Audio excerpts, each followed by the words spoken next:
China యొక్క దూకుడుతనానికి, అత్యాశకి అదుపు లేకుండా పోతోంది.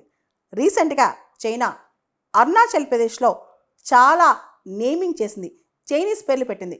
ఇది కొత్త ఏమి కాదు. ఇంతకుముందు కూడా అనేక సందర్భాల్లో 2017, 2021, 2023 ఇలాంటి సందర్భాల్లో కూడా ఈ సంవత్సరాల్లో అనేక ప్రాంతాలు అరుణాచల్ ప్రదేశ్లోని విలేజెస్, బార్డర్ విలేజెస్ పేర్లని చాలా వరకు చైనీస్ నేమ్స్ మార్చేసిందనమాట. రీసెంట్గా చైనా అరుణాచల్ ప్రదేశ్ మొత్తానికి ఒక కొత్త పేరు పెట్టేసింది, జంగ్ నాన్ అని చెప్పి.